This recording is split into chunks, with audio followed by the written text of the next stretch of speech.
How hot is the seat on the coach, Craig Berube, in your estimation? I mean, it's quite hot. I don't know if you've seen the news. It's just breaking now, but his assistant coach, Marc Savard, has been fired by the team. You know, obviously, under Savard's watch is the power play, and that's been, I'd say, one of the main issues that's led to where the Leafs record is right now. And you know, obviously, management is in a position where they don't want to fire Craig Berube. Marc Savard's silence is no longer the story. In recent days, the focus has moved upward, away from the bench and toward management. As the fallout from his firing continues, attention has turned directly to Brad Treliving. What was once kept behind closed doors inside the Maple Leafs organization is now coming into public view. The Maple Leafs announced the dismissal of assistant coach Marc Savard during the season.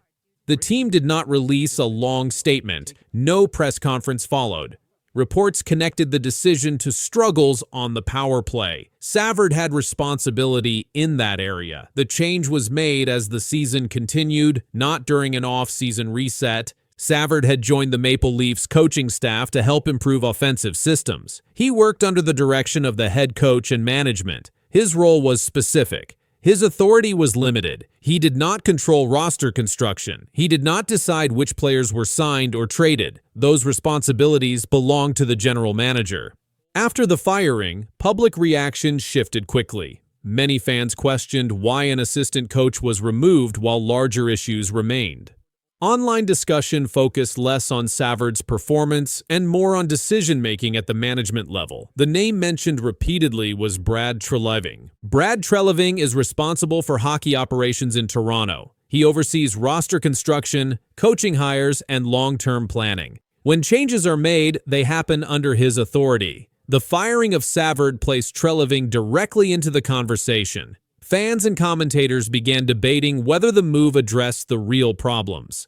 The power play struggles were visible. That fact is not disputed. However, the players executing those plays were not changed. The core group remained the same. The system was adjusted, but personnel decisions were untouched. This contrast fueled discussion about accountability. Treliving has taken a cautious approach since taking over as general manager.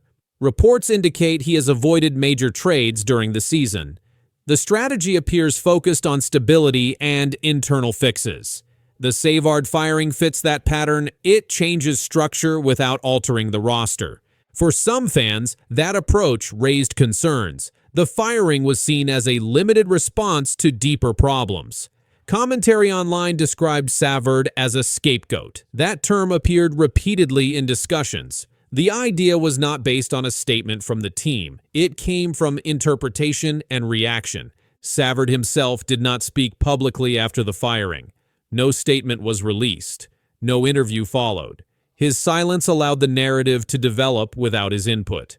That silence kept attention on management rather than on the coach who was removed. Brad Treliving also did not make a detailed public explanation. The team moved forward. Practices continued. Games were played. But the conversation did not stop. It shifted.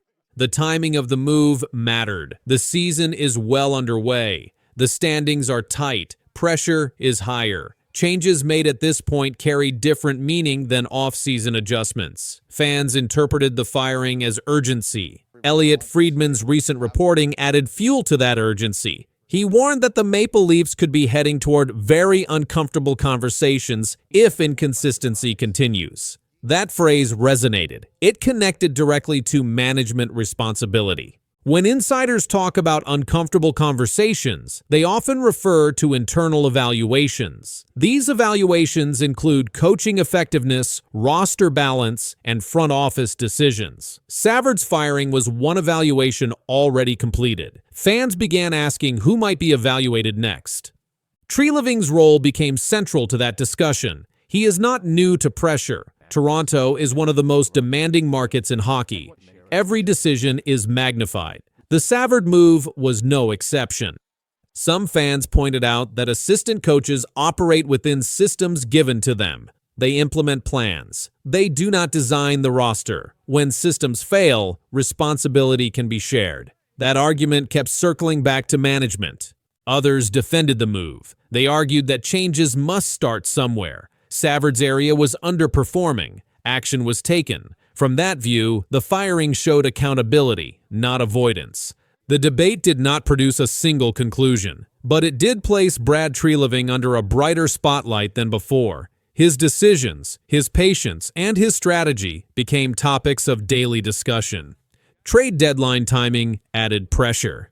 Reports suggest Treliving prefers small adjustments rather than dramatic moves.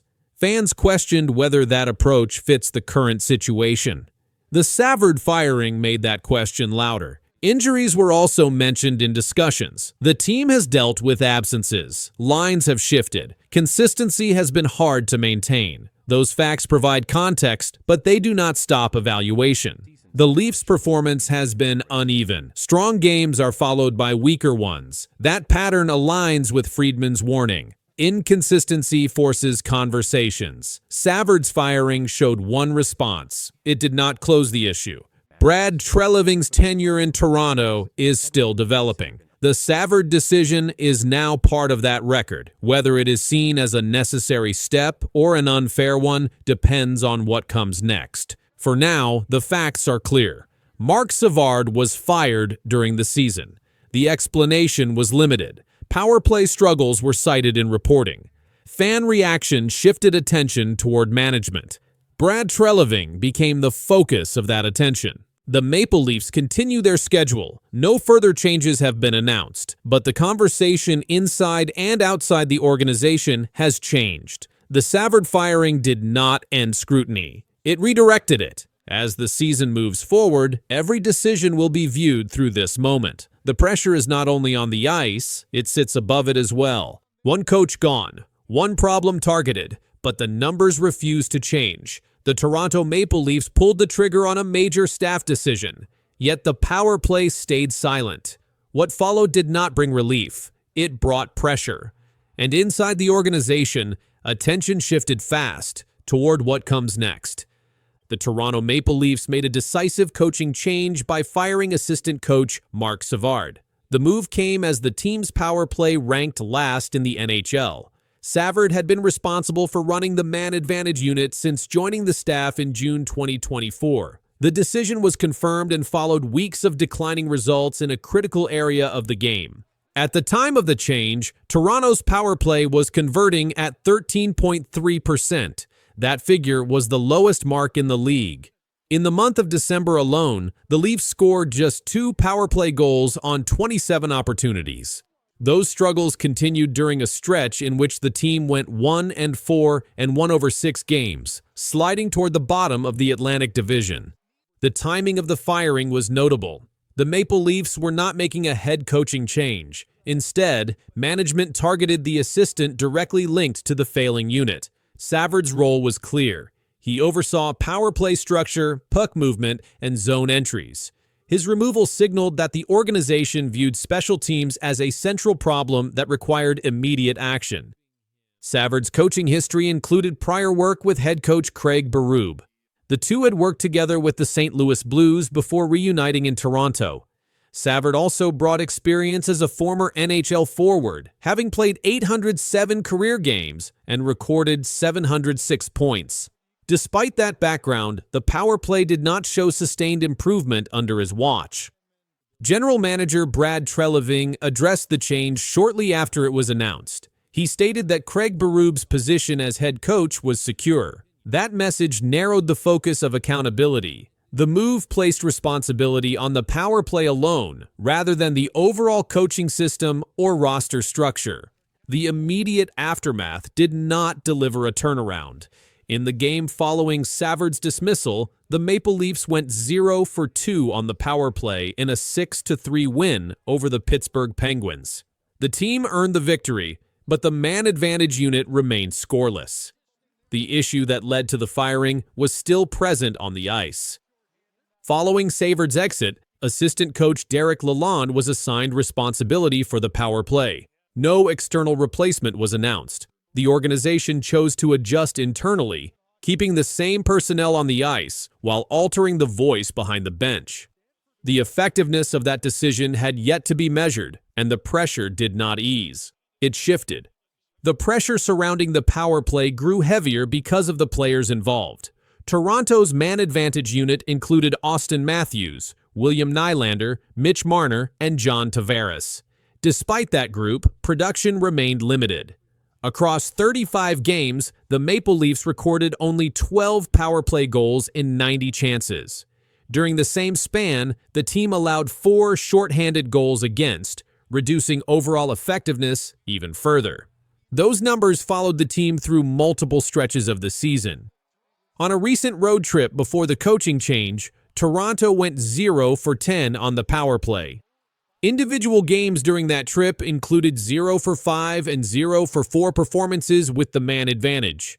Each missed opportunity added to the urgency inside the organization and intensified scrutiny from league observers. After the firing, the Maple Leafs entered the holiday break without announcing a structural overhaul of the power play. The unit continued to feature the same personnel. The difference was the staff direction. Derek Lalonde assumed responsibility for special teams, while head coach Craig Berube remained in place. Management made it clear that this was a targeted adjustment, not a broader reset. The standings added context to the situation. At the time of the coaching move, Toronto sat 23rd overall in the NHL. The team was 5 points out of a wild card spot and near the bottom of the Atlantic Division. Those numbers highlighted how little margin for error remained as the season approached its midpoint. William Nylander's performance in the first game after the change provided contrast. He recorded 2 goals and 2 assists against Pittsburgh, ending an 11-game goal drought. The offensive output helped secure a win, but it did not come on the power play. Even during one of the team's stronger offensive nights, the man advantage unit stayed quiet. Captain Austin Matthews had previously addressed the importance of special teams earlier in the season. He emphasized that power play opportunities often decide close games. His comments came before the coaching change, during a period when the unit was already trending downward. Since then, the numbers had not shifted. The Maple Leafs did not signal that further coaching changes were imminent. Brad Treliving's public comments reinforced stability at the head coach level. That left the power play as the focal point of internal accountability.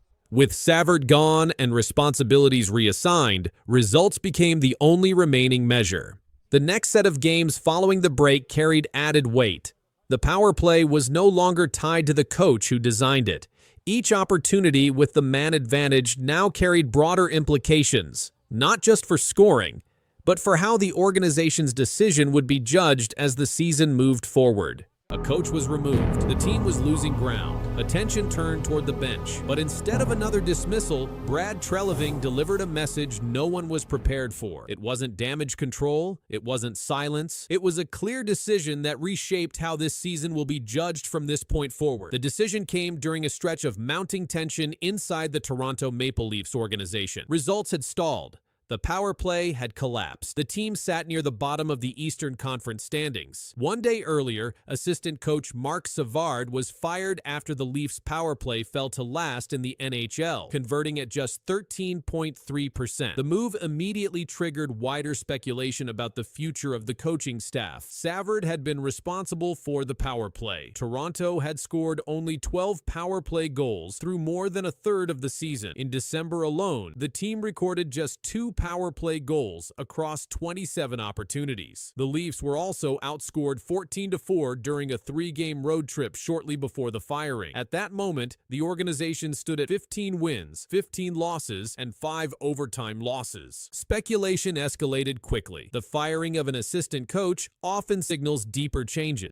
Media attention shifted toward head coach Craig Berube, who was hired to stabilize the team after years of postseason failures. Questions centered on whether Savard's dismissal was the first step toward a larger reset behind the bench. Brad Treliving addressed those questions directly. Speaking to reporters, the Maple Leafs general manager made his position clear. "I want to make it clear. I support Craig fully," Treliving said. He rejected suggestions of internal division and dismissed claims of a disconnect between management and the coaching staff. He stated plainly that the situation required improvement across the entire organization. Treliving Treliving emphasized that Savard's firing did not isolate responsibility to one individual. "The players have responsibility, and this doesn't absolve anybody," he said. The comment reinforced that accountability extended beyond the assistant coach and included players, staff, and management. The timing of the statement surprised many observers. Public endorsements of head coaches during active struggles are uncommon. In this case, it came less than 24 hours after a staff firing and while the team remained in last place in the Atlantic Division. Treliving also declined to discuss future hypotheticals, stating he would not engage in speculation about what might happen next. Brad Treliving acknowledged that the power play struggles were a factor in the decision to remove Marc Savard, but he framed the move as an adjustment rather than a turning point. He stated that the change was one management could make immediately, while broader improvements would require contributions from players and staff. The organization confirmed that Derek Lalonde would take on a lead role with the power play, signaling continuity rather than overhaul. The endorsement of Berube also came hours before a key response game. On December 23rd, the Maple Leafs defeated the Pittsburgh Penguins 6-3. The win snapped a 3-game losing streak. Max Domi scored the game-winning goal, ending his own 23-game goal drought. William Nylander recorded 2 goals and 2 assists. The result provided short-term relief, but it did not alter the broader context surrounding the team's season. Media coverage following the game noted the contrast between the on-ice response and the underlying concerns that remained unresolved. The Leafs were still positioned near the bottom of the Atlantic Division. The margin for error remained narrow. With Berube's job publicly secured, responsibility now rested more heavily on player performance and lineup execution. Treliving's remarks were also closely examined because of their timing. Assistant coach firings often precede further changes, but multiple reports indicated that no additional dismissals were planned in the immediate future. Sources stated that neither Berube nor Treliving was considered in danger of removal at that stage. The organization's direction was described as corrective rather than react. By declining to discuss future contingencies, Treliving limited speculation but also raised expectations. The message established a clear standard. Results would need to improve within the existing structure. With no further buffer layers between management and coaching, the next stretch of games would carry increased weight.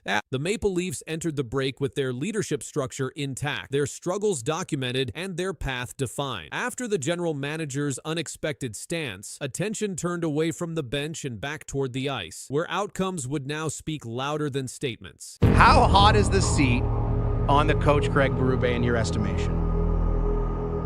I mean, it's quite hot. I don't know if you've seen the news, it's just breaking now, but his assistant coach, Marc Savard, has been fired by the team. You know, obviously, under Savard's watch is the power play, and that's been, I'd say, one of the main issues that's led to where the Leafs record is right now. And, you know, obviously, management is in a position where they don't want to fire Craig Berube. Toronto Maple Leafs made a move that no one inside the locker room could ignore. One coach was removed. Responsibility shifted fast. Numbers exposed a collapse that could not be defended. A power play fell to the bottom of the league, and patience ended quietly but firmly. This decision sent a message, and its real impact had only just begun to unfold. The Toronto Maple Leafs confirmed they have fired assistant coach Marc Savard during the middle of the regular season. The announcement followed a stretch of poor results and a sharp decline in special teams performance. Savard had been responsible for the team's power play, which ranked last in the National Hockey League at the time of the decision. Savard joined the Maple Leafs coaching staff in June 2024. He was hired as part of head coach Craig Berube's staff after Berube took over the team earlier that offseason. The hiring reunited Savard with Berube, as the two had previously worked together with the St. Louis Blues during the 2019-20 season. At the time, Savard was dismissed. The team was positioned near the bottom of the Eastern Conference standings and sat last in the Atlantic Division. Over their previous 6 games, Toronto posted a 1-4-1 record, adding to mounting pressure around the club's performance. The power play played a central role in the coaching change. Toronto's unit was converting at a rate of 13.3%, the lowest mark in the league. During the month of December, the team scored just 2 power play goals across 27 opportunities. opportunities. In one recent stretch, the Leafs went scoreless on 10 consecutive power play chances during a road trip. This season's numbers represented a sharp drop from the previous year. During the 2024 to 2025 season, the Maple Leafs power play finished at 24.8%, ranking 9th in the NHL. That unit featured many of the same core players now struggling to produce with the man advantage. The decision came shortly after a 5-1 loss to the Dallas Stars. In that game, Toronto again failed to generate offense on special teams. Days earlier, the Washington Capitals shut out the Maple Leafs 4-0, ending Toronto's streak of 71 consecutive games without being shut out. In that matchup, the Leafs went 0 for 5 on the power play. Following Savard's dismissal,